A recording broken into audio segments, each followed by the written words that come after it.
Okay. Good evening, everyone.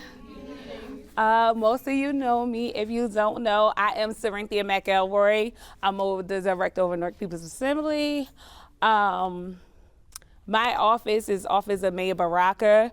He created my office to make sure that we're helping the community, bridging the gap in communication with the community, making sure that all the information gets out, making sure the most important thing is your needs and wants are heard. I report directly back to him. We have these community meetings based upon, the conversations and the concerns that we're getting from the community.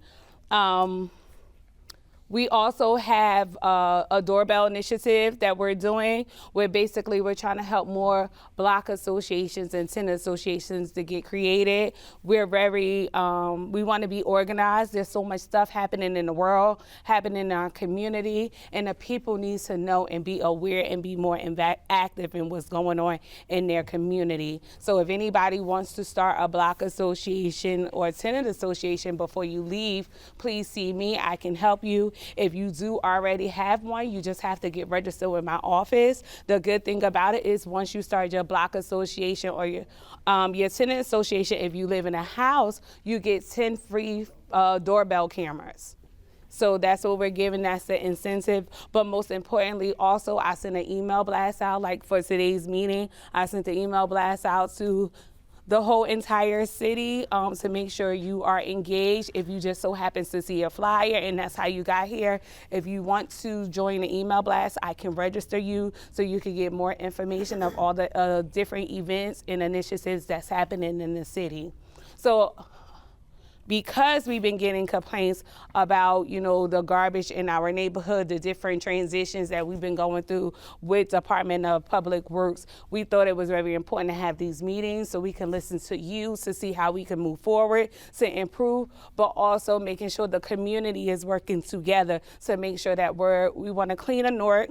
We want to think bigger. We want to make sure we're on top of the things with recycling. We want to make sure that we are aware of how we're putting our garbage out. And then we also want to make sure that we're communicating these things, and DPW is also communicating what's the process and you fully understand. With that being said, I'm going to bring up the team. They're going to introduce themselves. This is the team from the Sanctuary, our lovely DPW workers. Also, we have our tree arborists. If we have any questions about trees, I know that's a lot of questions that we have. So they'll introduce themselves. You have the mic first. You guys can switch it, and I'll step to the side. All right, how you doing? My name is Hassan McBride. I'm DPW manager, and I'm here to answer any of your questions. Supervisor Randolph, Central Ward Supervisor. Any questions you need to ask me, I'm here. I'm Ryan Metz. I'm the tree superintendent. Superintendent William Shipley. And at the end of the meeting, we're going to make sure we give all y'all one of our cards, so any problems y'all have moving forward, y'all can contact us. My name is Sean Trainum. I'm also one of the superintendents at DPW. Anthony Randolph, supervisor, down at the building. Bring your recycle down there, your cardboard, your newspaper, TVs. You guys can hold on to this and just share it. Thank you for our lovely team.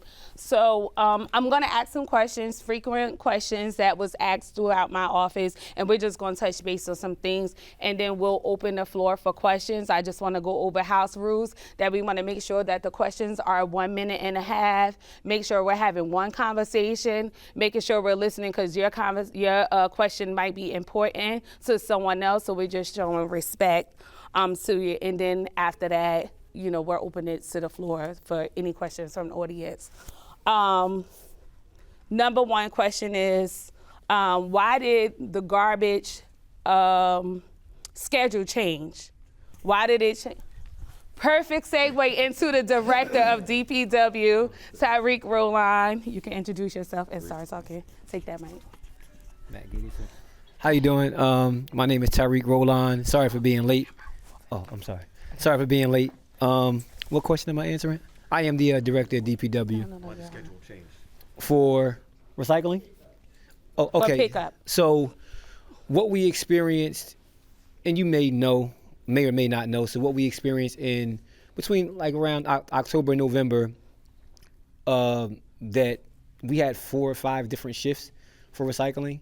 And once it got colder, we were experiencing, call outs, cardboard was blowing. We had to make a decision to kind of try to put together a schedule that would better fit the residents. So what I mean by that is we had a recycling shift from 6 a.m. to 2 p.m., 10 a.m. to 6 p.m., then a 10 o'clock shift at night, and then we also had a 3 a.m. shift.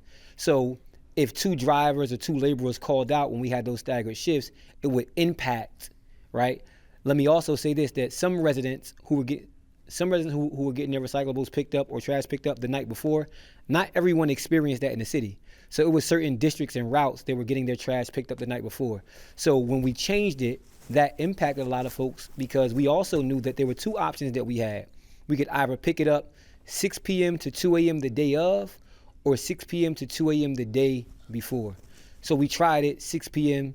to 2 a.m. the day of and realized very early that recyclables were laying out, they were being picked up, right? It wasn't laying 3 or 4 days, but they were laying out much, much longer. And what I mean by that is if you place your recyclables out, garbage is Tuesday here, right? Tuesday. So you place it out Tuesday before you went to work, and your street was the last street of the route, it might not get picked up to 10 p.m., maybe even 1:30 a.m., right? We got a lot of pushback, right? We huddled back up and said that we were going to change the schedule back to the day before, just 6 p.m. to 2 a.m. So you would put your recyclables out with your trash Monday night, if you're already doing that. By the time you wake up, your recyclables will be gone, and by the time you come back from work, your trash will be gone. Just trying to fit a square peg in a round hole, assess certain things. It wasn't the best, but at the time we had to make a decision right then and there because we were getting a lot of heat for, recycling being all over the place. Okay. So the next question is, I'm sorry. So the next question will be, I'm mic'd up already. Oh, okay. So the next question is, can you explain about the, how does illegal dumping go? Because a lot of people having questions. There's a lot of illegal dumping going on in our city. So who do we contact? What's the best practices that we should be doing as residents? I'm gonna ask McBride and Bill to back me up. I'll do my best. This is the expertise. Like these are, they said the experts at it. You should always call us, right? So here's what happens. Illegal dumping in city properties, we can come out and abate right away, right? Illegal dumping with private properties, we have to give the private owner at least 10 days to abate it, right? So some of those lots, right, that we see, some of those properties that we pick up, because we also have to fit the bill for that, right? So when we come out and get it, if it's on a private property, we're then going to send the landlord a bill. He or she may say, we didn't know about it. If you'd have notified me, I could have came out and got it. It would have been much cheaper, right? So that's one part, right? For city, we can come out and abate it. Illegal dumping and litter right now in the city of Newark, I'm younger, but I believe it's at an all-time high since I've been here, right? The same people who are responsible for your trash, doing your middle aisles, your main corridors, graffiti, your entry and exit ways, are the same people who have to pick up illegal dumping. I'll give you an example, real full transparency. The other day, it was about 1:30, reached out to McBride and Bill Shipley, a private property, the contract, they didn't have the contract. They stopped picking up the trash for about 4 to 5 weeks, right? We then had to call McBride's team and Bill Shipley's team and Sean Traham's team to come and abate. But they were already in the middle aisles in the weekway section picking up mattresses and other illegal dumping. So that was a red ball. We call that a red ball. So we had to stop them from doing that, right? About an hour and a half after lunch and an hour and a half before they go home, right? To come get that because that was priority. We then left, had to leave that, but then their Wednesday and Thursday schedule, they have to be somewhere else, right? So thankfully the administration allowed us to hire, that's why I was kind of late, I was on a meeting, get 20 CDL drivers and 35 laborers to kind of focus on some of the problematic things that's happening, as well as, the growth of Newark, if that makes sense. What's abate? You said abate. Oh, to just get rid of, abate, clean up, So clean right? up. To abate, fix it, Abate, man. or take it away. So, there are a lot of things that we don't see. I see online, I see at the council meetings, residents say, well, DPW isn't doing enough. I would tell you that most of the people who work for us are actually Norkers, right? All of our management have grown up in the city, worked their way up. So we do care, just Newark is just extremely big. When you're talking about, just 4 to 5 years ago, it was 275,000. Now it's close to 320, right? And people are moving, the events that are happening, right? Summertime, we got a lot of events. Prudential is always having an event, right? So we're responding and responsible for some of those things too.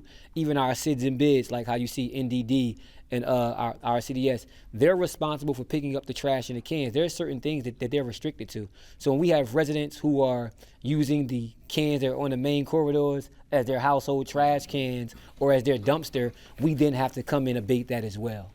So those are some of the challenges that we're doing. And even recycling also, since 2022, recycling increased by 21%, right? The way that people order now, Amazon, it's everywhere. Then we also got the problem with people who think that their Uber Eats is recyclables because it's French fries in a cardboard box, right? Or your Domino's, that is regular trash, right?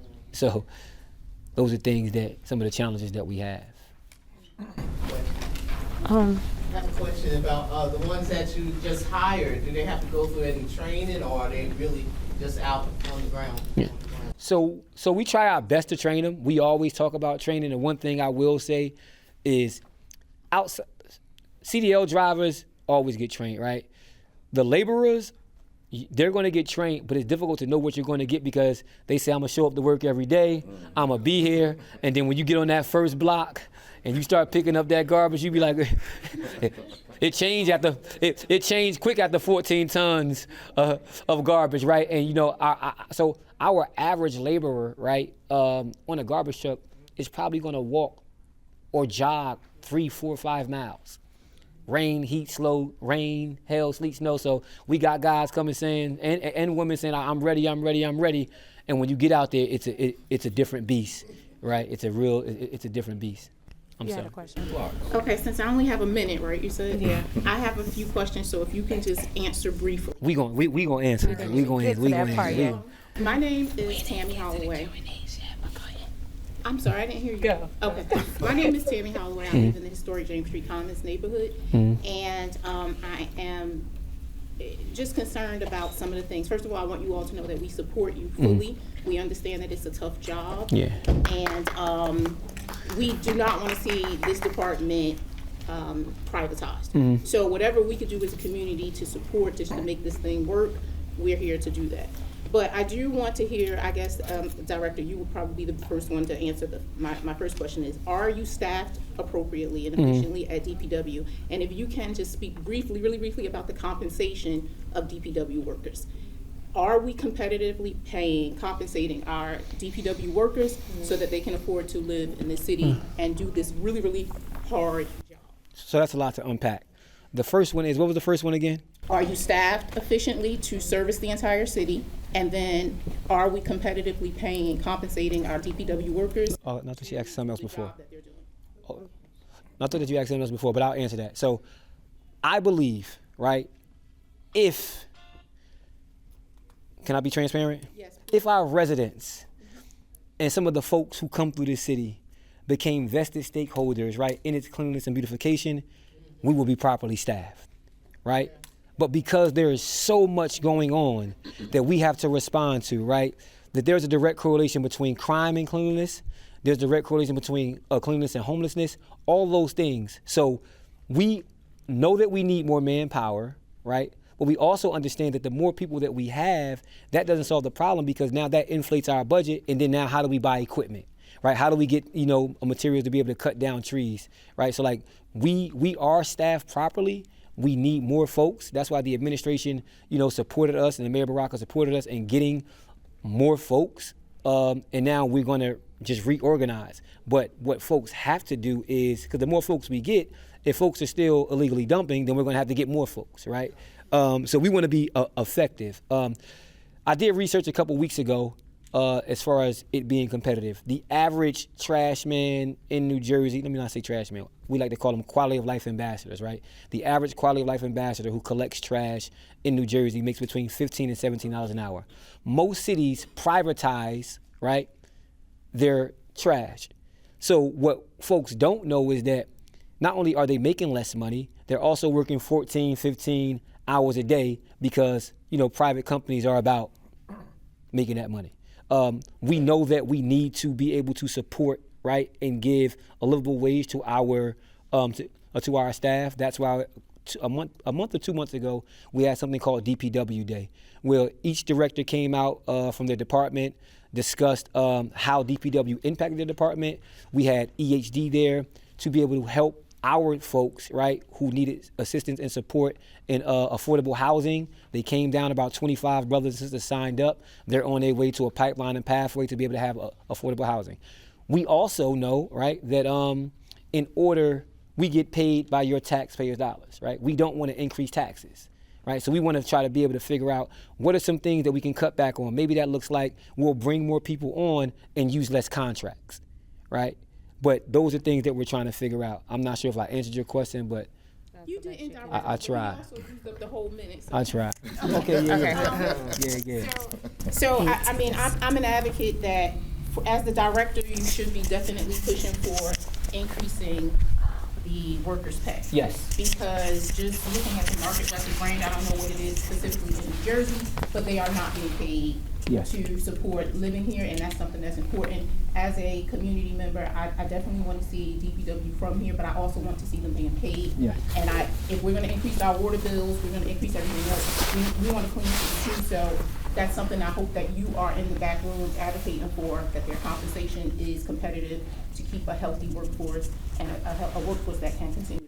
Of course, I can answer that. So that's why I said, I knew you asked something else. I asked you. So so thanks to Mayor Baraka, right, everyone who was not, every city employee, right, who was above 40 or below $45,000 is now up to $45,000, right? 617, that is our CDL drivers and our laborers and our workers, they just got an historic contract. Drivers by 2026 will be making $29 an hour. The laborers, I think, will be anywhere between 23 and 24. They were just making $20 an hour. CDL drivers were just making $26 an hour. So the mayor, the administration backed that. His vision is the same as yours and all of ours. And then our 2297 folks are in contract negotiations right now, superintendents, supervisors, and mechanics, right? So we hope to be able to do the same thing, but all of those things cost, and, we're going to keep pushing forward to make sure that Newark is moving as well as its people. Okay. You got one more? Well, I'm just going to Okay. last one, yes. Not recycling, street sweeping. Mm-hmm. Does DPW control street sweeping? Yes. Okay, so in my neighborhood, we have not had street sweeping in months. We've not had street sweeping done in months. What street? street is this? On Burnett. Okay. James Street, same thing, has not Okay. been done. Okay. So what do we need to do to get to our street sweeping restored? Because they are writing tickets when you don't move your car, but the broom does not come through. And it has not been there probably since like October. We apologize for that. We're going to make sure that it is restored. Full transparency, again, we had two major issues, right? Not in October, though, but our equipment, we were struggling with equipment. We went through a season to where it was dry season. Two of our motor brooms actually caught fire, right, and burnt down. Snow, obviously. We had a few situations to where our bigger motor brooms broke down, so we were just trying to get it up, right, and get it out. Then we got snow. And then January until about February, I think we only had 10 days where it was above 32 degrees, right? So you didn't experience that, but we'll make sure that we get over there. You said Burnett, right? Yes. So we'll get over there. And we're working on getting more equipment, but we'll prioritize it. And while we're talking about street sweeping, can we just expound upon like the leaves on the street, right? How it affects the street cleaning and different things like that. Can we just let them know? Because even though we're having these conversations and we're talking about things, but it's also the most important thing of education part about it, right? Empowering how we can help, the guys be more effective with getting the garbage in a timely fashion or different things like that. And then also talk about when the leaves affect the truck, how you have to leave and come back, and that affects other stuff getting done. So in my experience, I used to drive the motor broom. Some residents believe that the street sweeper is supposed to pick up their leaves, right? You're not supposed to push your leaves in the street, you're supposed to bag it up. The motor broom isn't built for that. So what Cynthia is talking about is the leaves fill up the truck much, much faster, right? So a truck can, in leaf season, depending on where that area is, I know some places in the North Ward, definitely in the South Ward. All wards. All wards, right? All right, wards. That they'll have to go to the dump site, right? So if folks aren't bagging their leaves up so they can get picked up on the 3rd or 4th Wednesday and they're putting them in the street, the person or persons who have to do your route, because you want to get it from 8 to 12 or 12 to 4, if I'm in your area and it's a high leaf area and most of the residents are putting their leaves in the street, I have to go to the dump 3 and 4 and 5 times, right? Which means that if I got to go to the dump, but also I'm got to wait behind Hassan McBride and Ryan, we got to wait to dump. I just wasted an hour and a half. How much more time do I have to get back to you? And then before you know it, it's 12 o'clock, I done missed you, right? And residents are responsible to be cleaning, right? 18 inches to the curb, right? So we would ask for support in that, but that's how leaves impact our street sweeping. And not just leaves, I've picked up milk cartons and broomsticks, and under the suction head, sometimes it might take you 10 or 15 minutes to, get that milk carton out. That's just wasting time, right? Things like that. The next question is that the $1 million question in the whole entire city, I think this is everybody's favorite question, is can you explain garbage cans, right? Some people received their garbage cans and some didn't. Can you explain that, Sue? Okay, so with the trash cans, number one, big shout out to Mayor Baraka. No other city gives out trash cans for free. The main reason was to address, our litter problem, as well as because we don't have a containerization problem. And what I mean by that is that most residents store their trash properly, right? We have an illegal dumping problem and a litter problem, right? So we looked at our data, DPW's data, and said that we want to give trash cans first, because it was a pilot program. We didn't have the money to buy 30,000 cans at one time, right? So we had to do it piece by piece. So we said that we'll attack the areas that has the highest volume of tonnage and the most litter, right? That's what we did. Residents who did not get a trash can were under the impression that we were giving out cans and just taking them a lot longer to get there. It was supposed to be 3 or 4 phases.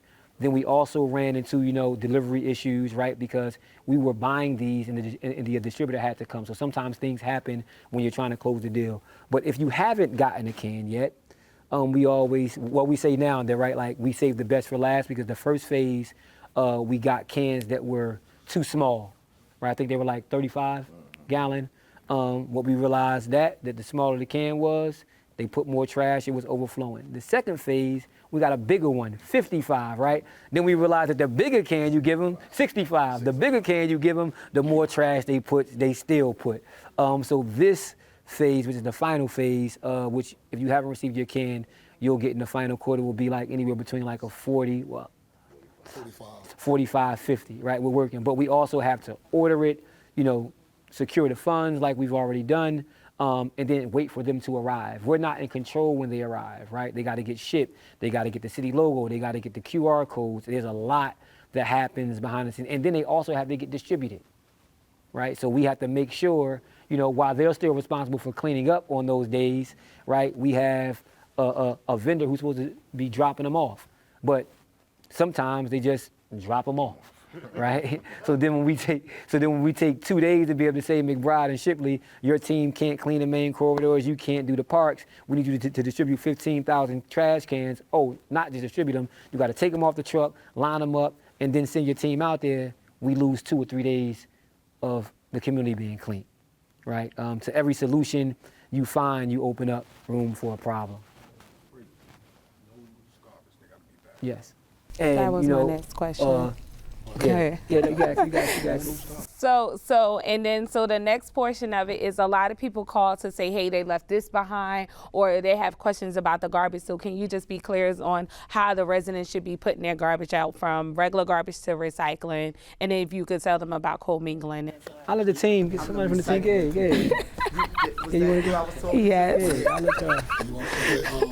How you doing? My name is Bill Shipley.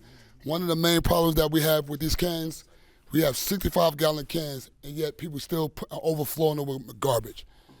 All the garbage in the cans should be in bags. That's what causes a lot of litter. What does that mean? What does that mean? What does that mean in bags? Garbage bags. They're supposed to be garbage bag inside the can. That's Time. all the garbage cans supposed to be like, and it's not happening. That's why there's litter everywhere, because when we dump the cans, then we have some people saying, You gotta find them. no, When you leave it open, people pass by and they throw their we well aware of that. We are well aware of what you're saying. I'm talking about we garbage have cans pirates. full of loose garbage. I'm not talking about a couple of papers here and there, because yes, that does happen. Talk about it's literally cans that have multiple loose garbage in it. Where we talking about a 65-gallon can, where it becomes 100 and something pounds because of the stuff that people put in there. So we're basically saying is we all got to work as a community, as a team, because that do affect us picking up heavy garbage. There's a problem out there. So we got to work hand in hand. And like even for instance, like recycle. Cycle sometimes it got to be broke down and tied up. You know, we had a lot of winds. Sometimes as an act of God, you can't do nothing about garbage blowing, but once it's tied up secure, it's better on us to pick up. So what we're going to do is let's try to work together. For as far as with the sweeping, another thing, excuse me for going to another topic. Motor I was brooms. getting ready to say, don't get off recycle, because that's my. Okay. So We'll come back to I that. gotta go over the rules to We'll make come back sure to that. As far as everybody aware of the motor house brooms. rules. Even with motor brooms, let me explain to y'all. What will help us is the community with motor brooms. Like one car blocking the street, one car could affect the whole street being clean. That's the problem. We need the community to get involved. We have somebody like, well, they ain't come through my block. They might have come through, but like I said, it could be one broom. I don't know if you know how the motor broom works. The way it moves, it's hard to go back straight. So like I said, a car could be blocking, it could take up about 20 feet to come back to the curb. So we actually, huh? Yeah, they used to take it and tow it, but see, the thing about it is, it works, but we might have one block that got 3 cars parked, then there might be another block that got 2 cars parked. So if you think about it, if we was to ticket every car that's double parked or parked on the wrong side, it would actually take away from police doing their job, so everything works hand in hand. I want to offer you two. Let's have. Yeah, no. Let's So I want to have- offer you 2 other perspectives, right? The city is extremely big, right? So I know a lot of times we only look out of our lens. What you are experiencing is citywide, right? So police has a responsibility, right? Parking authority has a responsibility, and they're actually ticketing, right? But there's a belief system, right, an ideology that some folks will just pay the ticket, right? Absolutely. Right, like some folks will just pay the ticket and still not move or go to court, and whatever happens in court, they'll go. You know what I'm saying? So rather than just move their car. So we can't ticket our way out of this, right? We got to work together and do it. And the second perspective that I want to give you is how you said that people come through and they'll just drop their litter in the can, right? If you feel like that, imagine how the person on the back of the truck that's collecting it if he or she had to stop at every house because someone didn't put their trash or has it loose, right? Or someone came by on their way to school and threw their McDonald's bag in it. In every house, I have to bend down and constantly do it, right? So these are things that we want you to actually see what we're going through. And what we're working on doing is we're going to have like someone come and record what it's like on bulk day. I mean, for a house to just do a move out and put it out on a Wednesday, and we have to get it, right? You know, and if we don't catch the folks who are illegally dumping, we still have to fit the bill. So we're spending and wasting your taxpayers' dollars, right? So when people saying it's not my problem, but DPW need to come get it, or DPW still come gets it, that's a tipping fee. We pay $74 per ton, right? So if we got 10 or 12 folks who are doing that, that might be $3,000 in one day that we're spending on illegal dumping that we don't get back, right? So those are some of the things that we're trying to get people to become vested stakeholders in the community and like just say that this can't be tolerated here, because people will drive past Livingston, West Orange, Chatham, Cranford just to get off and dump it here. And sometimes they'll dump it in front of people and they just won't even say anything. And that would never happen anywhere else. Never.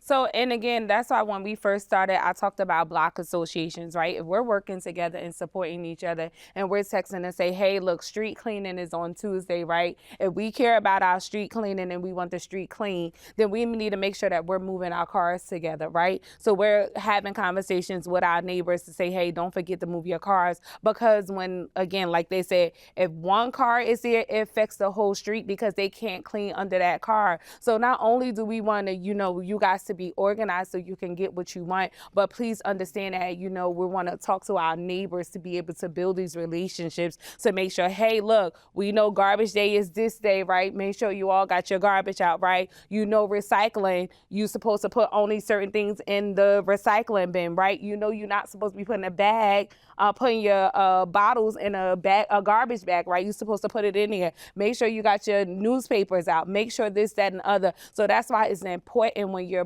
building these block associations, you're getting organized, whether it's from any department, to get that support. And people don't understand the biggest thing in the city is people are not educated on what they're supposed to do. And we have to work together to empower them to be educated, to be aware of these things. Before I ask the next question, we have a couple of people who just came in. So house rules is that we're going to open the floor in a few minutes to ask for questions and answers, and just keep it to 1 minute because there might be someone who has another question. Initiatives. You want to talk about initiatives that DPW currently is doing or will roll out? So we're going to launch our spring and summer initiative. Manager McBride, his team, put together a robust plan as they do every year in putting together a spring and cleaning program that will engage, right, the community to clean up. We did the dumpsters. We're trying to stay away from the dumpsters because folks who aren't from Newark, right, a lot of times they bring their stuff more than our own folks bring their stuff, right? And the bigger the dumpster you bring, they're bringing things that they should not have in there, to the point that we got to waste resources. We're working with NJIT right now that's going to create us an app, right? And that app every resident will be able to log in. It's user-friendly. You can actually just take a picture.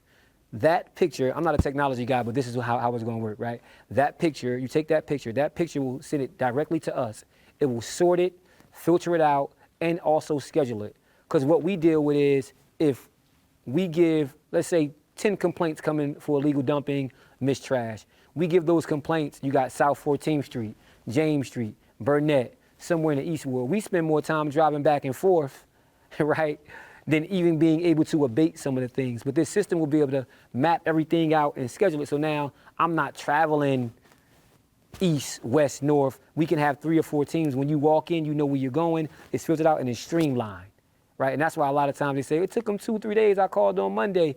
Yeah, because South 14th was at the bottom of the list. And it was just based upon, it was just crazy for us, right? So those are some of the things that we're trying to do.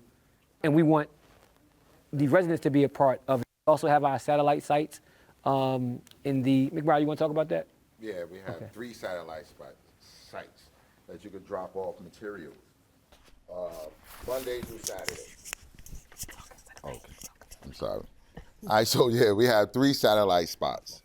Actually, 4 now. 4, yeah. Because now we have one in the East Ward, one in the West Ward, and that one kind of is shared with the Central Ward until we can find the 5th location, which would be directly in the heart of the Central Ward, hopefully. And am I forgetting anything? One of them? And one in the North Ward. Yeah. Can you?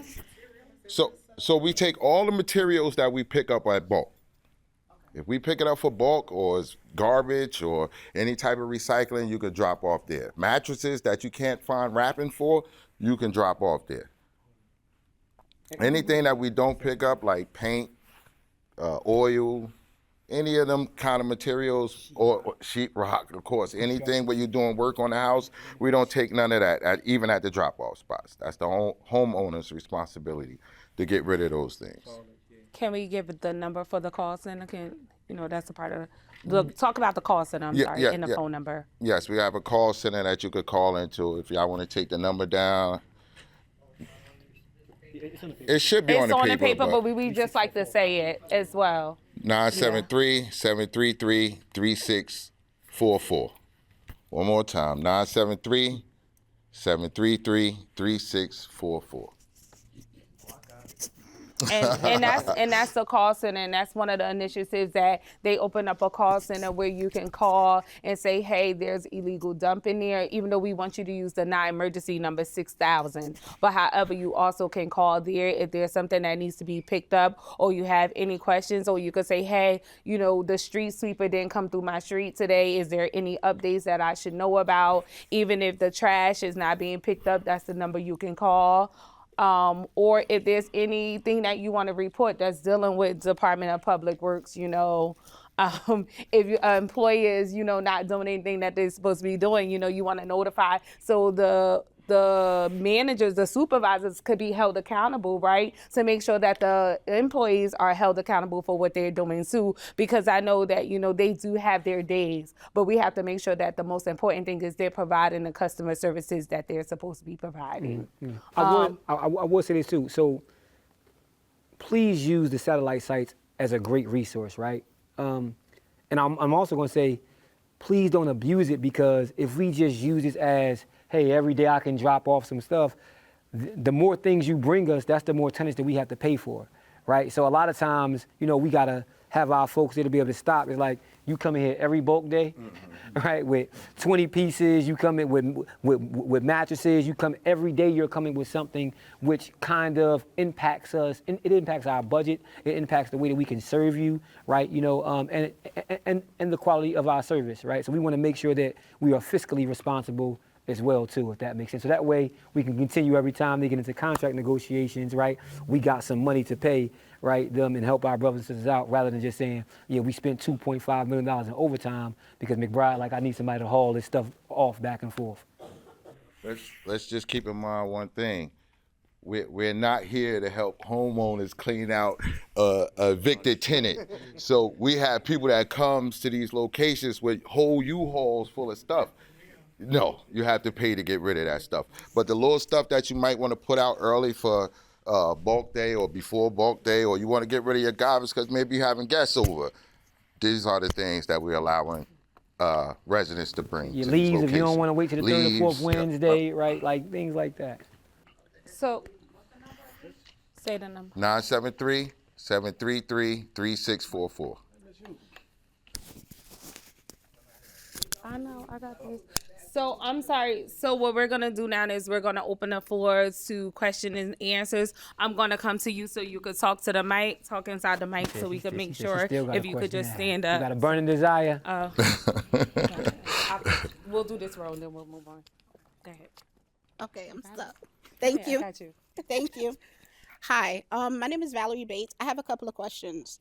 One is, can you define what you pick up with papers and plastics for on Tuesday when we have the recycling? So we pick up cardboard and paper, and for bottles and cans we pick up bottles and cans. Explain. So. Because it said paper and plastic. So my mom was saying. Oh God, I'm so sorry. Okay, so on Tuesdays we collect your cardboard. That is paper and papers, all fiber. No, not fiber, right? No, cardboard and paper is Tuesday. The plastic is Friday. Bottles and cans is Friday. And no styrofoam. Yes, styrofoam is not considered recycling. That goes in your garbage. Okay, my next question is, what are we supposed to do when it's a car parked across the driveway and you guys pass and you don't see our can? Call. And I have, and they said. What number did you call? The 733-30, the one that she has programmed in her phone already. Okay.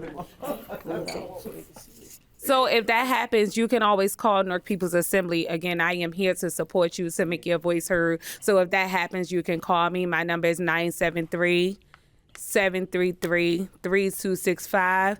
I'm always bugging Tyreek, and I don't mind bugging the rest of them, but I will call 973-733-3265, Cynthia McElroy.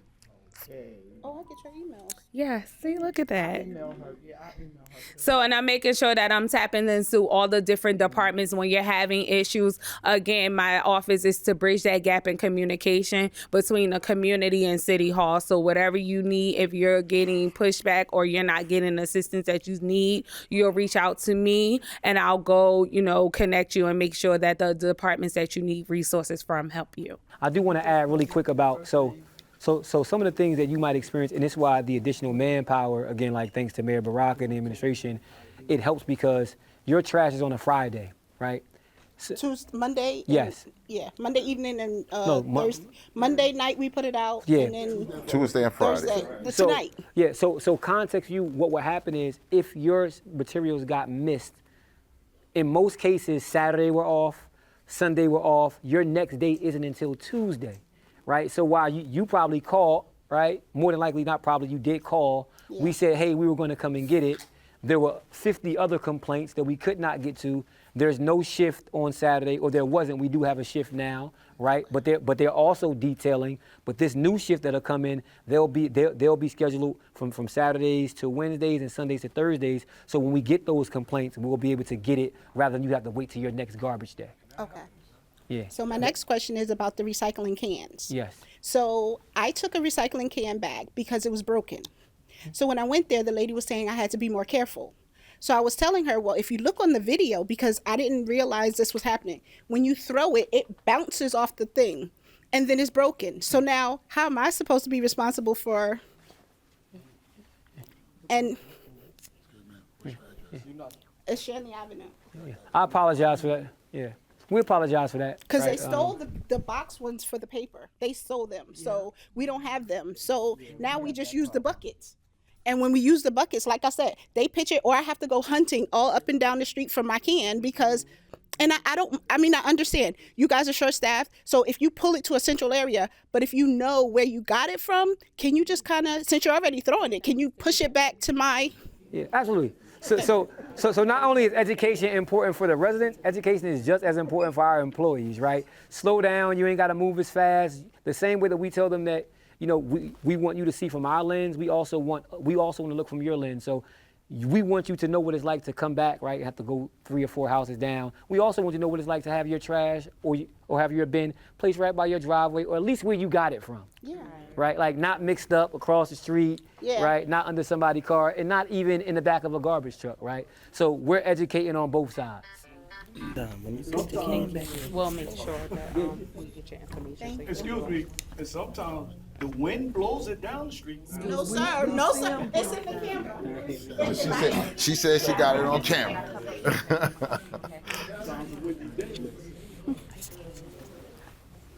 Okay. Hi, my name is Michelle. I'm on Broad Street. I had a problem with bulk pickup mattresses.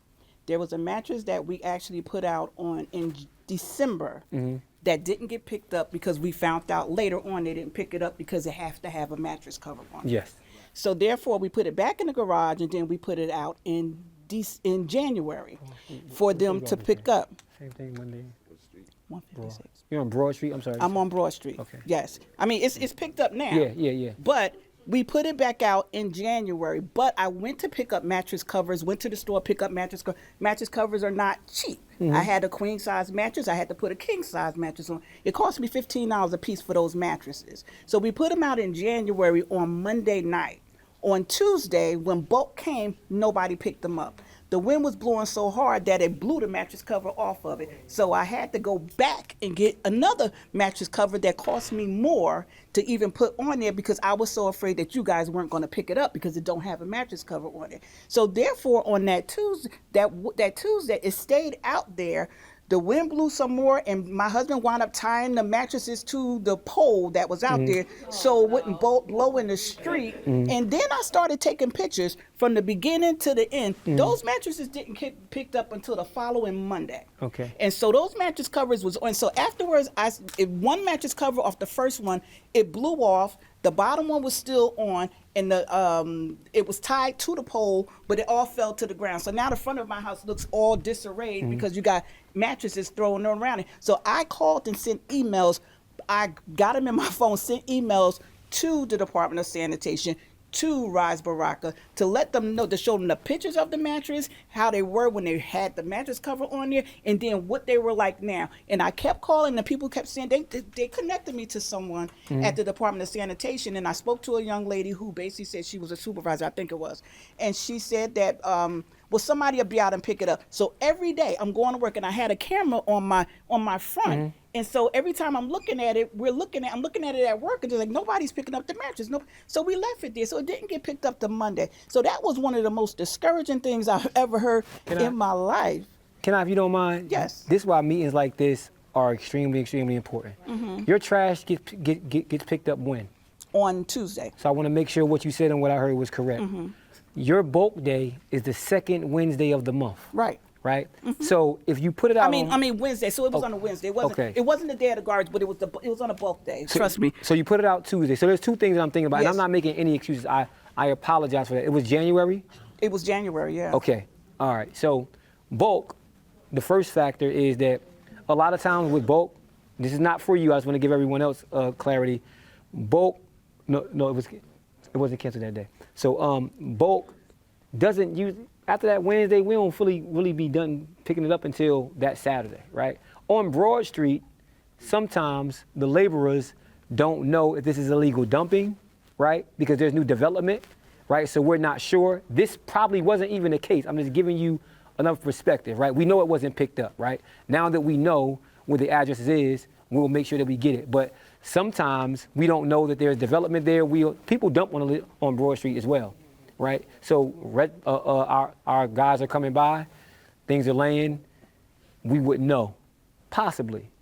But we apologize for not picking it up. We'll make sure now that we got it. What's the address? So you got it now. Yeah, no, I know. I'm just saying moving forward because I know that sometimes when they're coming through Broad Street, like you don't know if it's illegal dumping or if someone is living there. Right, but what I'm saying is the key part of that conversation is that I called you guys several times. Somebody said somebody's coming to pick it up. Okay. They said leave it out there, they'll come and pick it up the next day. Called the next day, I'm at work, I'm looking at my camera, I'm like, nobody picked it up. I called again, they said leave it out there, somebody's gonna come pick it up. And so I kept getting that from the department and nobody picked up. So therefore for that part, they couldn't have thought it was illegal dumping because I sent emails and everything. And trust me, the people I talked to were very, very nice, but nobody came to pick up anything. We apologize. Breaking communication. It won't happen again. Thank you. Next community meeting, you know.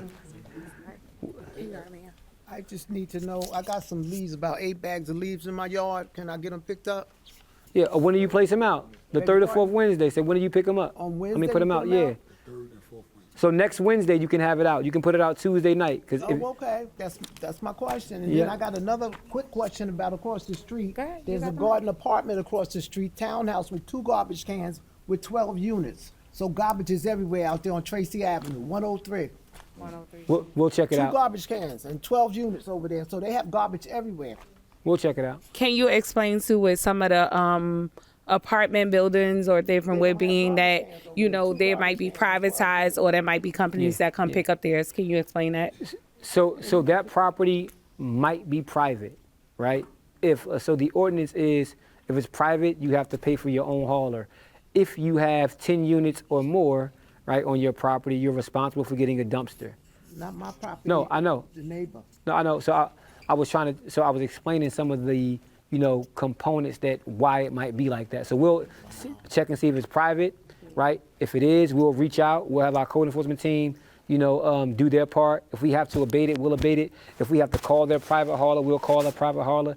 If it's because they don't have the proper, cans, right, then we'll enforce that and abate it. and your people don't pick it up. I don't blame them. There's garbage everywhere out there. They just leave it and keep going. They don't pick it up. You got the address, right? 103 Tracy. Yeah. So that's something that we might need to engage code enforcement to find out. Did you have questions?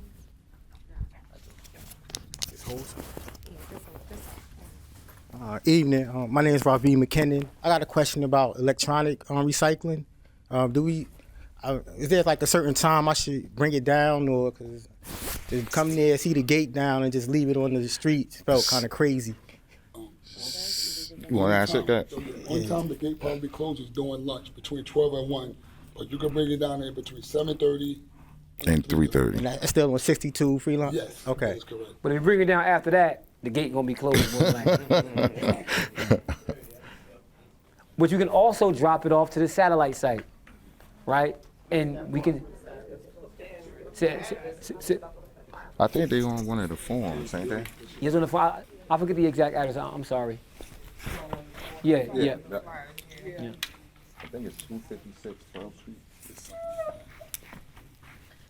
Good evening.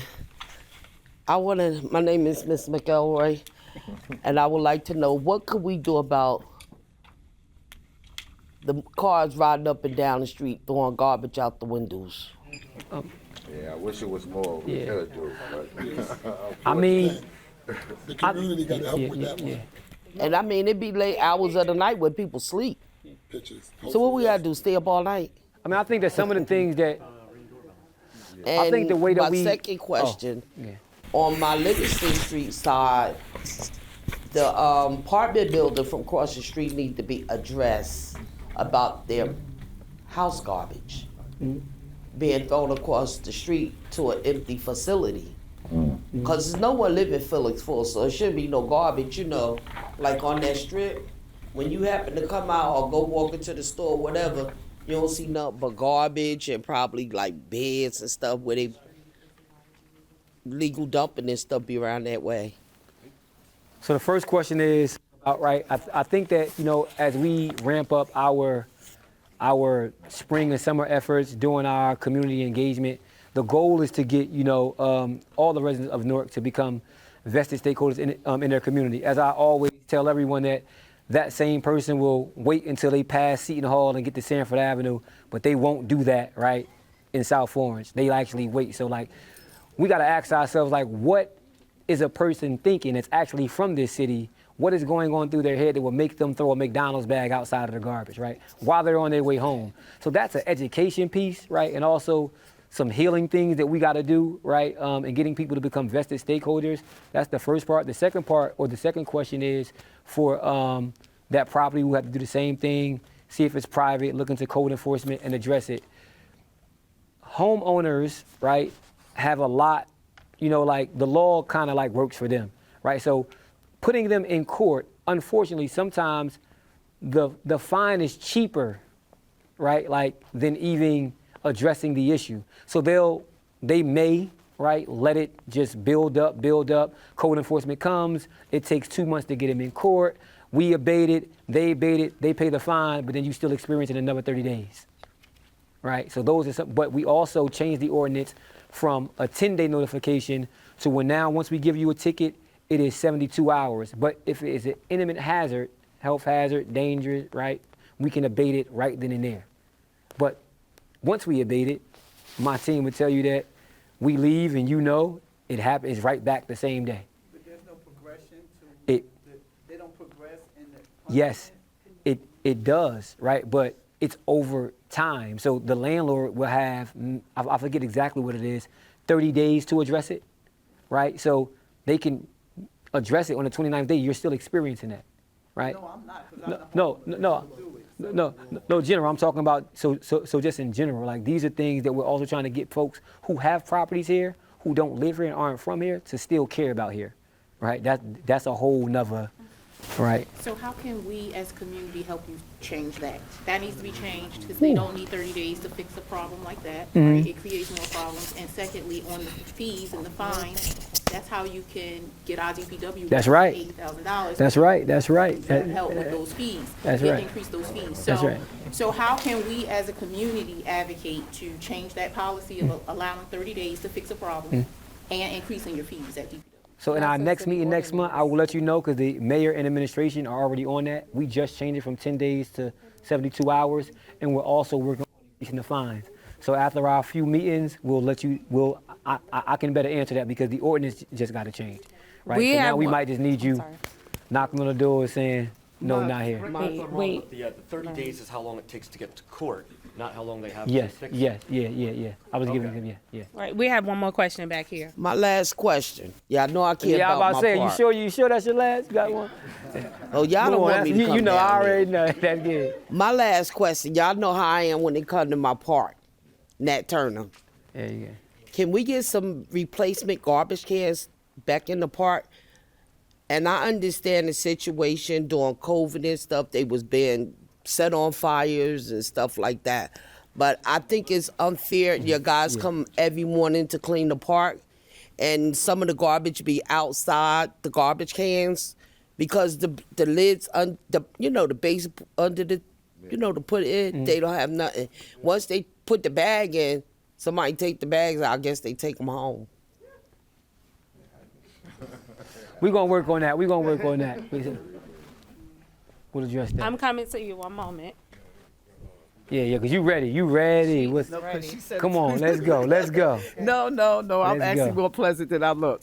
I have a couple of issues. I came in when you guys were talking about some of the things that we as a community can do, like about the house, about the cars being parked and that type of stuff. I just want you guys to look around. This is the community. Out of all of the houses that you see, this is community, right? And I want to say, I'm willing to bet 99.9% of us be at work when all of this is going on. Yeah. Mhm. Like the things that I find out, so I don't feel like none of this is a solution because what we're discussing, none of us see this until we get home. We home from work, now we see. I personally had a couch dumped in front of my door, and I called, and I got cameras, so it happened to be the guy next door. So he got fined, they came and got it.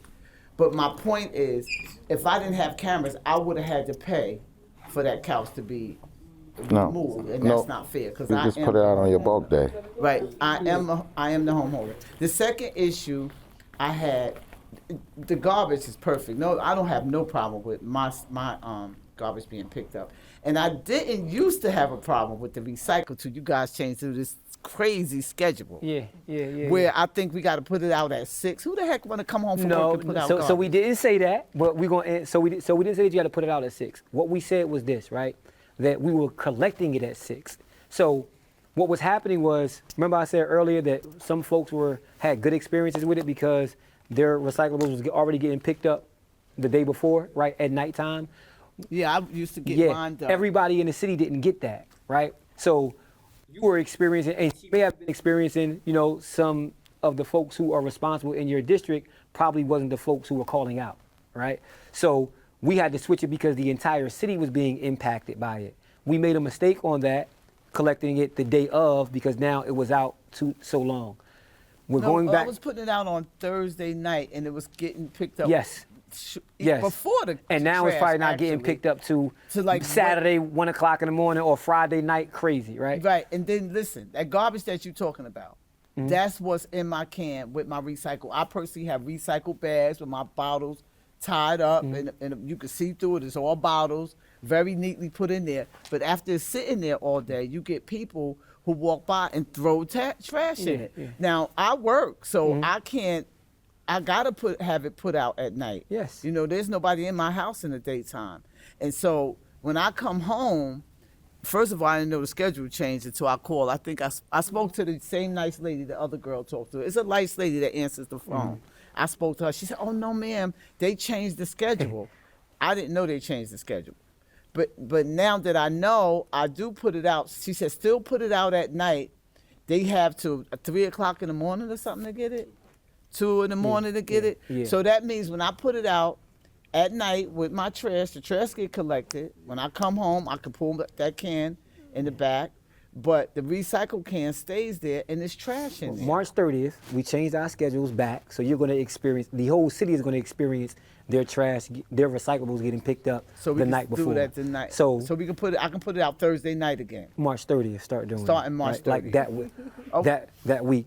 Okay. We got about okay. another week and a half to where it's probably going to be getting picked up at 11 o'clock at night. Okay. Right? And then my final question I had to I ask. answered the first one, the other one? Yes, you did. I don't think I answered the first one, but girl, I don't think. Yeah, well, the one where we talked about the cars and everything, I said to you, this, as you can see, this is a big area, right? Uh-huh. But this the community. Look how many people you got That's here. the question I wanted to These answer. are the people. These are the people that actually give a crap.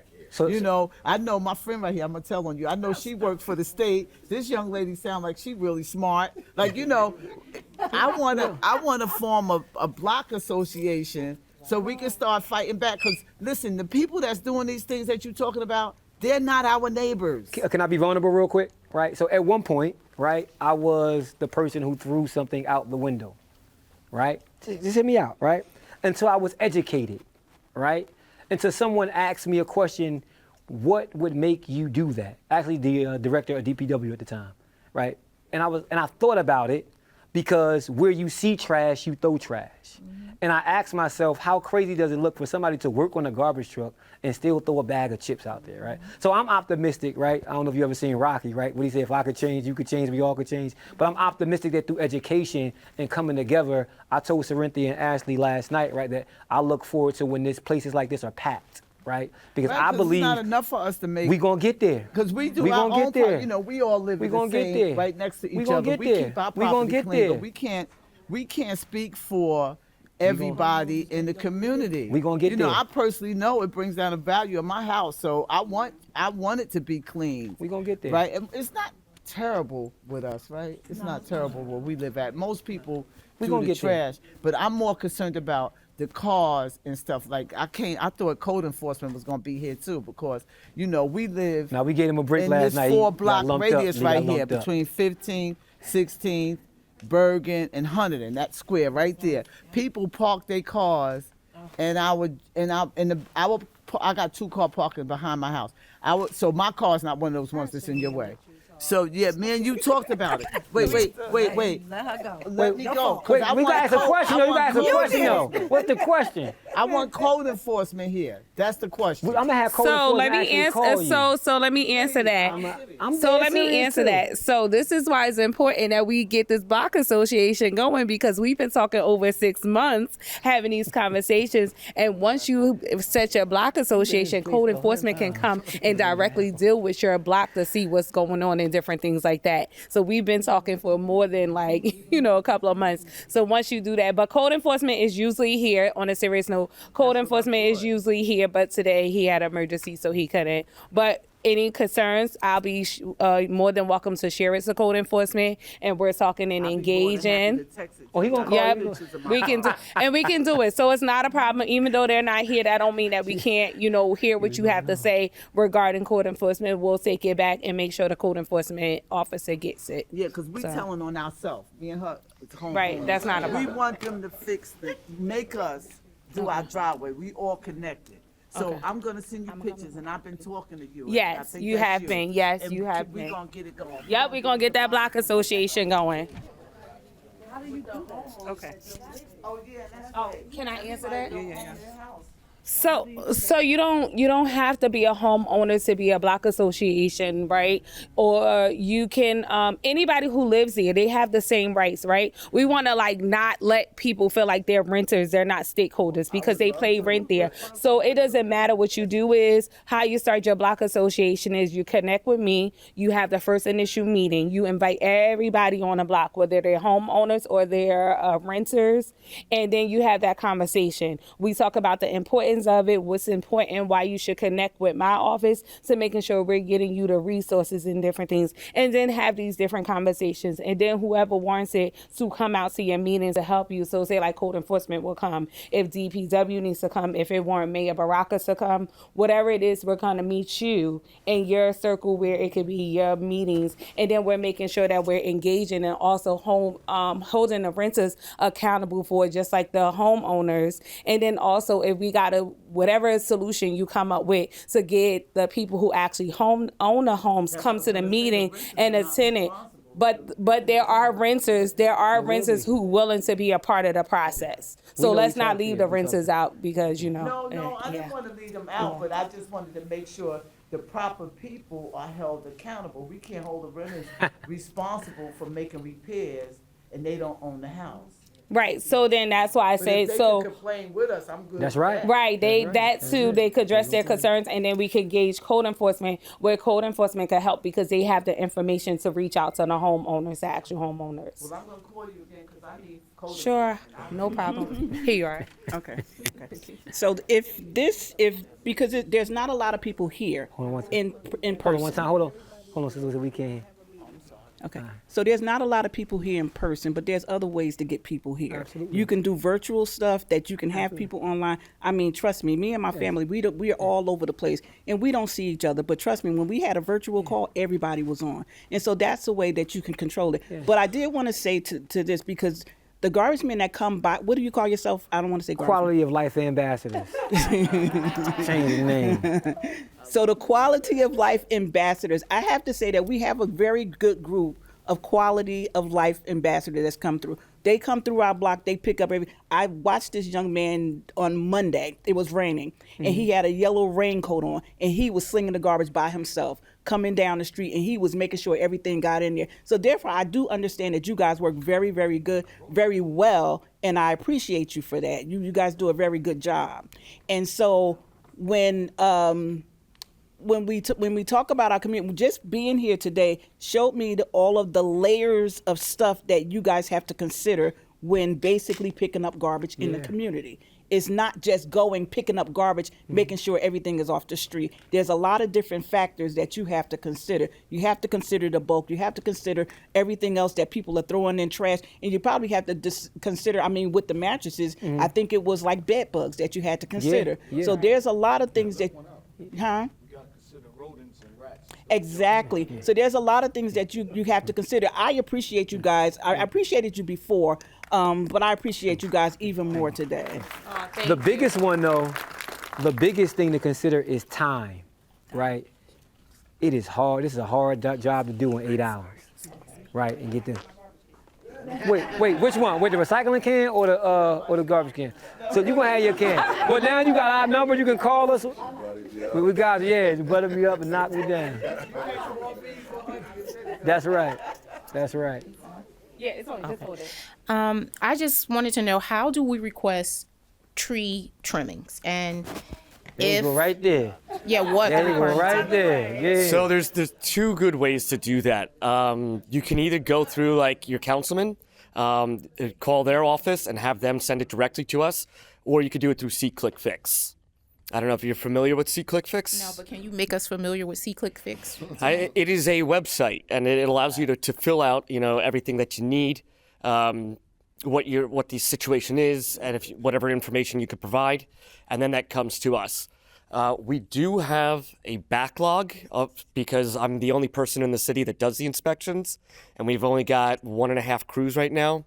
Because our contractor is just not able to do 24-hour response. It usually takes them about a week before they can come out to do anything. So I got to say, the guys are good at what they do, but there's not a lot of them. So we're hoping to have to double our crew size in the next couple months. We've got some grants where we've applied for this, and we have 2 trucks, so we just need to have a few more guys, and we'll be all right. Okay, so is there a website for SeeClickFix? Can you give us that website? I don't know offhand. Do you guys? Just Google. Yeah, it's an app. It's an app. SeeClick is an app. So you go to your app store and download SeeClickFix. Okay. Thank you. That was it. Okay. Yeah. I called in 2019. They said call again. COVID happened, so I didn't call. But the leaves are from that stupid tree. And you got, like, when I leave, the whole street is full of leaves. I'm not there, so I'm sorry you get plucked, it's not me, it's the tree. Yeah, well, so, dead trees, we are taking them out, but there is a list that, it takes some time. We also have a removal approval system that we have to go through. So I go out there and I see it, and then it goes to the Office of Sustainability, and then it goes to City Hall, to the administration's office, and then it comes back down eventually to where I can send out the crew to do the work. But that process can take anywhere from 2 weeks to 6 months. So, and just keep in mind that the mayor stopped trees from getting cut down. So there is a process now, because at one point trees were just getting cut down. And, you know, we need trees for oxygen. And a fun fact, you want to say what the fun fact side? So, you know, like, we want to assess them, that there was a period of time to where we just cutting trees down. You may or may not know that on the hottest days in Newark, right, we experience the most violence.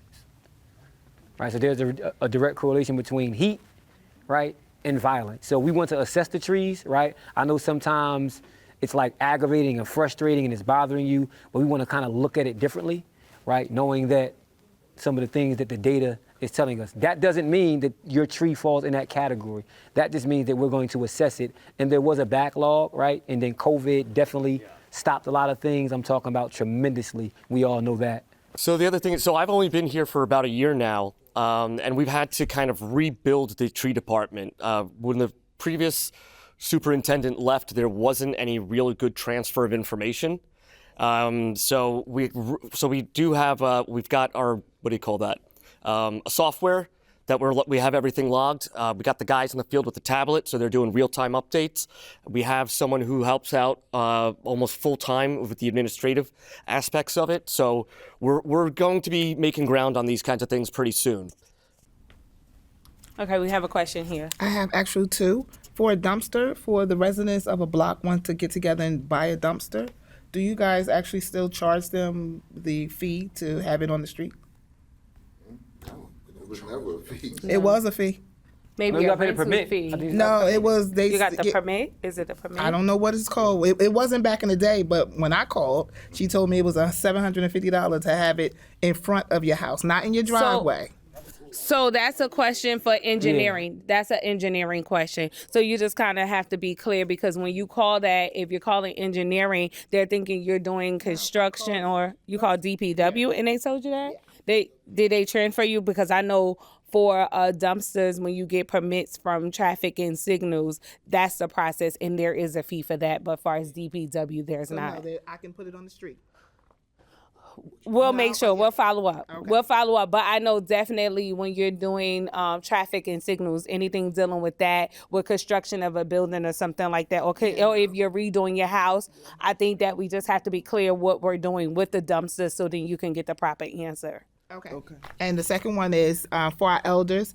Where would you like the garbages placed on garbage day? Because some, keep it close to the house. If they can't see, the garbage man can't see it, he can't grab it. So would you like it in the street? Curbside. Curbside. Okay.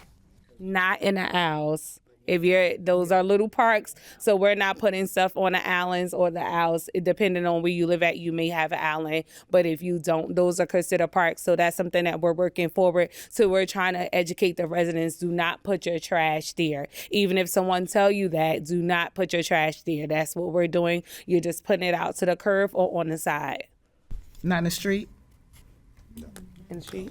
Okay. Thank you. You're welcome. I have a question back here. Yeah. I want you to talk into the mic. Okay, thanks. I got a question, because the Passion Lounge, it used to be the Brookdale Lounge. When they take the garbage, it's right on the corner of Lindsley and Brookdale. And what the guys does is take their garbage and put it on other people's property. And he just get in his car and he leave and go about his business. So is there anything we can do about that? If you take a picture of him and send it to Corinthia, send it to us, we'll take care of it. Okay. Get the license plate, yeah, that's important. Question, I'm sorry. Question back there and over here too, Corinthia. I was sitting back there. Wait for the mic. Wait for the mic. And I was just hearing them talking about trees. Welcome. I need you on Muhammad Ali Avenue about, because they are growing. Yeah. And is it like a time or something? So one of the things that we're going, this is going to be a multi-year program. It's probably going to take up to 10 years. We're replanting a lot of the trees that were planted poorly. So for example, and I know in Muhammad Ali, there's a lot of trees that were planted under power lines that have now been hacked in half by PSC&G. So at some point it might be 5 years down the road, but those trees will come out and we'll be putting trees that will not be growing into the power lines in their place. We're also changing the spacing. A lot of times you'll see like a tree planted right next to a telephone pole that has a light on it. Again, that's bad placement. So we have a tree manual coming out that now has all of our new standards that explains where we put trees and why we put them there and how we choose the species. So yeah, it's a long-term process, but we will be replacing all the misplanted trees. Cynthia. Even the ones that's pushing up the concrete, right? That's why they cut the tree. We're gonna have to assess it. We're gonna have to do our little thing. We're changing what species are used because some of them have more aggressive root systems than others. And then we're also changing how large the tree beds are because that will also affect, Yeah, And that's good information about the trees. But I remember they mentioned that at the 360 program about the different effects of the trees. But my question was, I'm thank you for the talking about the leaves, so I know what to do about those.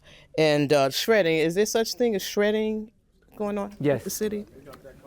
Yes, we have an event next month. We can get the information to Cynthia. The flyers are out. Flyers on the outside. table. About shredding? Right, about the Yes. shredding Oh, event okay. that's coming up. And we do plan to have more shredding events.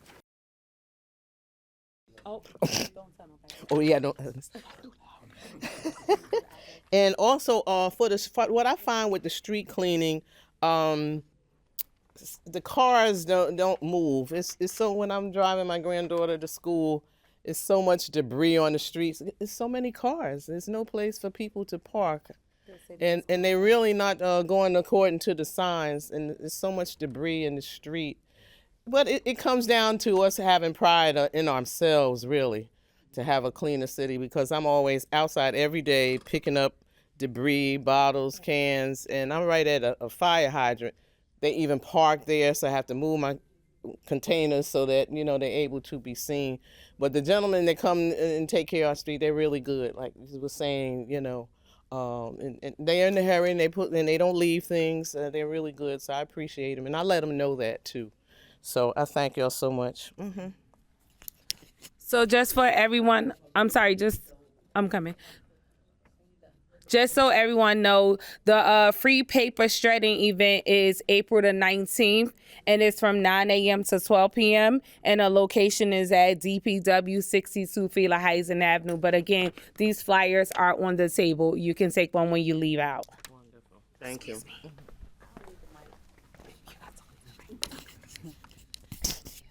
How you even use it? Just talking?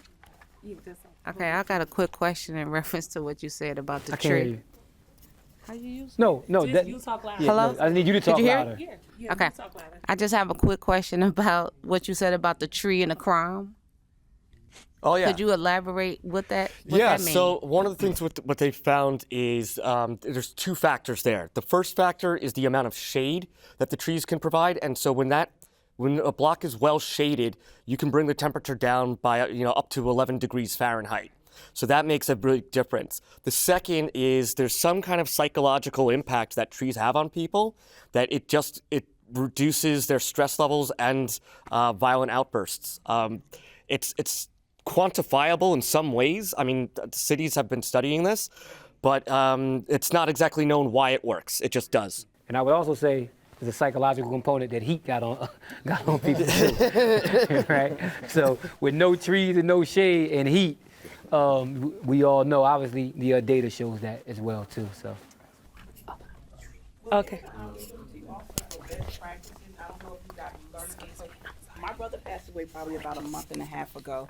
And so and he lived in Texas. And so what my job gave me as a gift was in his name, they planted a tree on his behalf.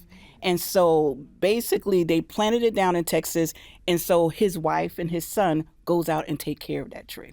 So as an incentive for the community, and when you're planting trees and people who've lived on that block for like a long, long time and probably went away, maybe that's an opportunity for some family to take care of the tree, and that'll give them another investment inside the community. Yeah, so we're actually working on a few programs. One of them is going to be when we do the new tree plantings, the tree beds are actually going to be much larger.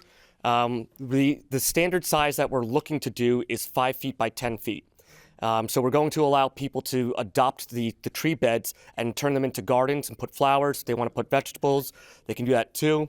So that'll be coming out. Right now, we're looking to do the main corridors for plantings, and we have about 400 plantings that are happening over the next few weeks. And then we're going to be doing probably another 600 or more in next fall. So we're going down Central Avenue, Central, Broad, Bergen, Roseville, South Orange, and Raymond right now, but that will be expanded to the other main boulevards. And then if you want a tree in front of your house, you can request one, or you can also talk to New Jersey Tree Foundation. They will also come out and plant a tree for you. So you're gonna let people plant vegetables on Central Avenue?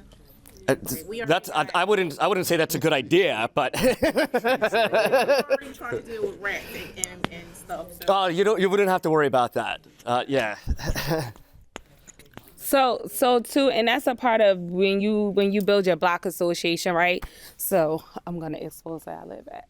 I live on Pomona, and because Pomona has a block association along with the tenant association, they're really engaged. I'm a Central Ward baby all my life, and when I moved over to Pomona, I saw their block association out planting trees. I'm like, oh, I live in the suburbs, but and then that's part of them engaging. And you saw the people on the block; they literally was out along with the children, and then it was like families really building. And that was a part of the the block association. They got together, they asked the tree organizations to come out and plant the trees, and then so they go out and they take care of it often. And if you ride past, you see those trees are really nice. They trim, they're together, and they're doing stuff. And you even sometimes see some of the seniors on the block that come sit in the island with their chairs and read books. And I'm like, yeah. So where we are. Yeah, so just one more time, that's the New Jersey Tree Foundation.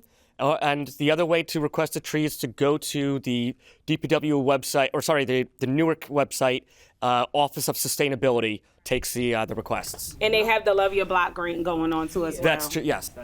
And I'll even say, if you want, in order for us to even get to where we're talking about being, we have to believe it. You know what I'm saying? If you want your community to look the way that you imagine or dream, you first have to believe it, right? So a lot of times we're saying, hey, we're doing these robust things, these innovative ideas, right? Like the mayor is saying, let's move forward. And then we got people saying, not here, but saying, oh, can that really happen? Yes, it can happen, right? And I believe, right, and I know that the mayor does and the administration does that, Newark deserves to be able to have that, right? And I believe that we're going to get it as long as we continue to, engage and do things like this. I have a question over here. Real quick, can we get the Newark Parking Authority at this meeting? We can try. Yeah, if anybody get them, Sarinthia get them. Yeah, so we can invite them to a meeting. We'll just try to figure out what it looks like, whether it should be a block association meeting or if it's a meeting that needs to be for the community. So we can talk about that. That's not a problem. Is there any other questions? No? Going once? Y'all sure? Going twice? So, my mama. We got a good group here. Yes. And I'm not saying I'm lost, but all these complaints these residents do, I don't even see them here. Right. People that come to these meetings ain't the one you gotta worry about. So, and how is it the way we can get them to come out? Block by block. So right. So campaigns. We're gonna do DPW on the corners, right? This spring and summer, that means that what we're gonna do is kind of have like a block party style, not a block party. I came up with it last night. We were talking about it. So we'll do like little cookouts and have our folks clean the parameters, but also engage and educate cleanups. while we're doing it. That's That's the goal. Yes. So another thing too is that Newark People's Assembly is working with DPW, is doing more community cleanups, right? We all talk about how we want our community clean, so we want you guys to come out. So what that looks like, engaging block associations, tenant associations, the high school students, if you're a part of sorority, fraternity, some of the community service police officers as well. We did one in December, which was really great. So when the weather break, a lot of people want to come out. So we are going to do those. We're going to do those more than just once every couple of months. And then that hopefully that'll get in the habit. But to answer your question, how do we get more people coming out? By, we started my office, Newark People Assembly. I send out an email blast twice a week with all this information on it, making sure you are aware. If you are not a part of it, please register. But also we're posting things on social media, right? We're trying to meet people where they are. So we're promoting on social media. So if it's Newark People's Assembly, if it's DPW, if it's the City of Newark, if it's any department that you're interested in, we do have that. We post these flyers. We go out canvassing. Can we get help with more canvassing or just sharing the word with your neighbor? If that looks like texting on your phone or either, posting it on your social media, we're trying to encourage the city to get back organized. And that's why Mayor Baraka is very adamant about these block associations being created, because when you have block associations, the presidents, we want to hold them accountable for sharing it for their neighbors so they could be aware. A lot of people say it's not a lot of stuff happening in Newark, but that's not true. Newark is one of the biggest module cities. People come from all different cities, Chicago, where did we just have visits from? Memphis, Africa. And they come and they see what Newark is doing and where Newark is going. We want the residents to be a part of those different initiatives to see how it is developing. So if they can come and visit us, we got to show up where we are and do what we need to do. I mean, there's two things to that, right? I mean, like we had Memphis come up last year, right, and engage with us about how we reduce crime, right? So like folks from all over the country and all over the state are coming, right, saying, hey, Newark, can you help us? One of the challenges that our folks don't believe that. I was in Africa in December, gave them the same plan that we're doing, and in 2 weeks they were doing it. They actually believed it, right? So that's why I talk about that belief component. Folks are coming in all the time asking us, how do we engage, right? How do we get people to trust? How do we build? And we're giving them the same thing that we're doing, and they're taking it back to their places, and it's working. It ain't like it's not working. Our youth in the community. When I was a teenager and living in Newark, because I grew up, I grew up in Newark, went to Central High School, everywhere. So therefore, when I was younger and a teenager, they have, right across from ShopRite, that little place right there that has the little fast food place right up in there. Newark Art, right? Newark Art was right there. But our job in the summertime was weed whacking that field. And so we weed whacked that field when I was a teenager. That was a long time ago. But how do we engage our youth into being engaged in their community and knowing that, this is where you live at? I mean, it can be something small, it could be something big, but we just can't leave it to the adults. We could leave it to the adults, but I think engaging the youth in some type of way, these youth, they know technology just like that. They can get information around before you know it. They can help build some things and, different things like that. But if you if you find out, they may have some good ideas for engagement, but I think it's just important that we just don't forget about them. We have to engage them in some type of way. I mean, so we have a summer youth employment program each year to a SYEP, youth and young adults between 14, everyone who comes to us has to be above 18, between 18 and older are able to come to us, right? So a couple months ago, I was on the phone with McBride, and we were talking, I asked him the same question. He just said, bro, we got to get into schools, right? So we plan to do that, right? But again, we don't want to boil the ocean, right? We still want to make sure that we can engage the community first, right? Still pick up your trash and things like that on time, and then get into the school because, right, we can't all be in the school, all be, right? So we want to work together and phase it out. I think that's something that you could also bring to the Office of Sustainability because that's their outreach kind of component that they're really into, and they actually have people on staff to do that. And I can tell you from where I work with them all the time, and they had 3 interns in the summer who are now part-time workers because they got into the message and what we're doing. So it does work. It's just, we just got to Keep our foot in the gas. keep it going. And there's also a lot of, intern positions or interns that's happening. Mayor Baraka have the Mayor Scholars Program, which in my office this summer I had a pleasure to working with, I think it was 8 students from NJIT. So they were able to go out and be a part of these conversations, which they're going to do, Safe Traffic, where it talks about the downtown area, going from Harriet Tubman Square, just trying to do a pedestrian safe way. And they were able to be out there and they were a part of those conversations. 1, they did networking. 2, they went out and took, questions from the residents to see what it is that they need to help better it. And then also what they did was being able to build what it looks like or what it should look like to make it kid friendly. Director Roline, he just worked with the children from, was it NJIT, who came up with different solutions to help better the city. So we are working on them. We just want more children to tap in. So apply for those different programs and get involved. So we do have those. We do engage the children. We just need more children to be a part of it, or high school students. We have a question. Right, the voting one too. Yes. You want to say the No. Okay.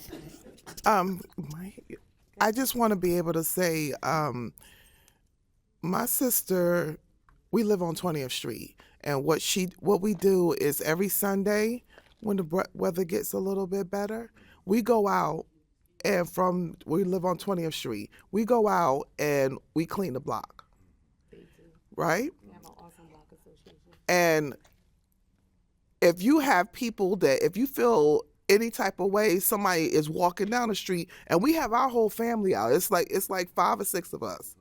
If you have your whole family out there going from one end of Clinton Avenue and between Avon Avenue and Clinton Avenue and cleaning the block, because we're asking our community to come outside your house just to clean up, but we're going outside and we're cleaning up as well. But if you have individuals that feel a little bit embarrassed or care about their neighborhood or their block, that might help as well. If they see you doing it, they'll feel a ways like, oh, they really care about. Yeah, I care about where I live at. It's contagious. And that's where we need to come out our house and be able to start talking to our neighbors. And we'll give you some brooms, Yes, some rakes, absolutely. some shovels. We'll even come get the bags. Yes. Right? McBride would say yes. We will give you everything that you need to do that. We will give you the bags, the leaf bags, Oh, everything. that's good. I didn't know they was gonna give us stuff to. We would give it to you. We've been paying for this stuff. For that stuff. We would give it to you. If I was doing it for the community. Yeah.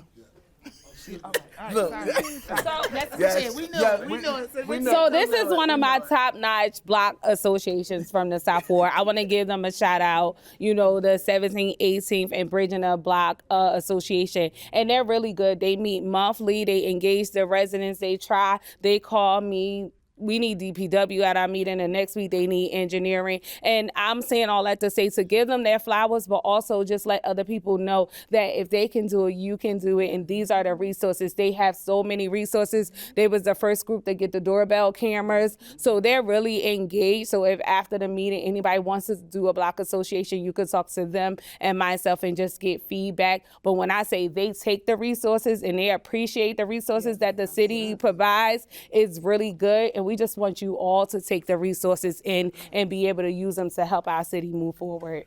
And also, we have a few business cards we're going to give out. We do that because I'm listening, because I hear a lot of people say they call numbers, they ain't answer. So we're going to give you our business cards, we give you your office number so you can speak to somebody direct. Because a lot of times y'all may call and probably call the wrong people. So our department, my manager, we're going to give out a few cards. Y'all can call us whenever. 7:30 to 4, y'all can call us. So like I said, sometimes when you talk to a person, give a card, call me. It's my office number. I don't have a few, but what we can do is this. I give her a few cards, and also we're going to give out numbers, supervision too, because it's actually the supervisor in the Citrus Ward, and I'm going to give you another supervisor number, but I'm going to give her a few cards and call us, 7:30 to 4. You won't answer, yes. You can call Cerinthia. Cerinthia definitely going to call us. Yes. Bill, can we have him introduce himself? Because he came in at the, yeah, Shaq. I didn't want to call you Shaq. I wanted to say your real name, but it wasn't coming out. But yeah, give him the mic so he could introduce himself, please. Because he came in afterwards. Sorry. My name Cornelius Smith from DPW, sanitation, supervisor for North Ward and the Central Ward. I'm sorry. 201. Forgot that. You forgot the most important part. Sorry. Give me a number. 201-848-2945. What's Chilltown? Oh, yeah, I knew you was from Chilltown. So this is where the point where we're wrapping it up. Thank you all for being committed community members. I just want to say a lot of times these guys work so hard and we don't give them out their flowers that they deserve. You know, we want to appreciate them too as well. One meeting, please. So before we close out, I just want to say, could we give them a round of applause for the work that they do in the city? And we do got to give Sarinthia. So me and Sarinthia came up. We talked about it. Sarinthia do the groundwork. She printing out, her and Ashley print out the copies. Yes, She Ashley. doing all this stuff. Ashley, big help. Yes. Sarinthia be making it happen. You know, we've been at meetings all month. The turnout has been good. I'm pretty sure we're going to be back at it next month. And this team, right, they work all day and came here, sacrificed their time, right, to be here. So I appreciate them and obviously Mayor Baraka for allowing us the opportunity Mayor Baraka, to move the yes. city and lead it forward. So thank you. I think Sarinthia do good at feeding people too, so she's gonna tell you it's food. Yes. So with that being said, that there is more food outside, please feel free to take a plate home. But also, please make sure you sign in before you leave because we want to make sure that we're getting the word out. And that's one of the main resources that we're doing. We're sending email blasts out. So please make sure you register for Newark People's Assembly. Please share it to your friends and neighbors. Tap in. Follow us on Instagram and Facebook as well. And when you see a flyer, please feel free to share it so everybody could be aware of what's going on.